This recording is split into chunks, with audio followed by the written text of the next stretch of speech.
നമസ്കാരം എല്ലാ പ്രിയപ്പെട്ട കൂട്ടുകാർക്കും സ്റ്റുഡൻസ് ഓൺ ഫോറിലേക്ക് സ്വാഗതം. കനത്ത മഴ സംസ്ഥാനത്ത് തുടരുന്ന സാഹചര്യത്തിൽ വീണ്ടും കൂടുതൽ ജില്ലകളിലേക്ക് ഇപ്പോൾ അവധി പ്രഖ്യാപിച്ചുകൊണ്ട് കളക്ടർമാർ ഉത്തരവിറക്കുകയാണ്. ഇനി വീഡിയോ റെക്കോർഡ് ചെയ്യുന്നതിന് തൊട്ട് മുമ്പ് ഇപ്പോൾ മറ്റൊരു ജില്ലയിൽ കൂടി അവധി പ്രഖ്യാപിച്ചുകൊണ്ട് കളക്ടർ ഉത്തരവ് പുറപ്പെടുവിച്ചപ്പോൾ എവിടേക്കാണ് അവധി പ്രഖ്യാപിച്ചത് എല്ലാം ഈ വീഡിയോയിൽ ചർച്ച ചെയ്യുന്നുണ്ട്. അപ്പോൾ വീഡിയോയിലേക്ക് പോകുന്നതിന് മുമ്പ് ആദ്യമായിട്ട് ചാനൽ കാണുന്ന കൂട്ടുകാരാണെങ്കിൽ ചാനൽ ജസ്റ്റ് ഒന്ന് സബ്സ്ക്രൈബ് ചെയ്യാൻ ശ്രദ്ധിക്കുക.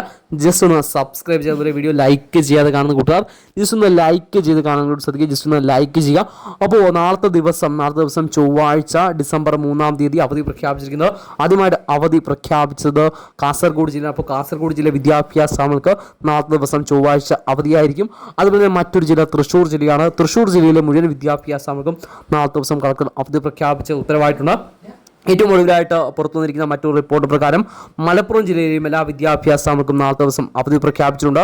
ഏറ്റവും ഒടുവിൽ ആലപ്പുഴ ജില്ലയിലെ എല്ലാ വിദ്യാഭ്യാസ സ്ഥാപനങ്ങൾക്കും അവധി പ്രഖ്യാപിച്ചുകൊണ്ട് ഉത്തരവായിരുന്നു. അപ്പോൾ ഈ 4 ജില്ലകളെയും മുഴുവൻ വിദ്യാഭ്യാസ സ്ഥാപനങ്ങൾക്കും നാളത്തെ ദിവസം അവധി പ്രഖ്യാപിച്ചിരിക്കുന്നു.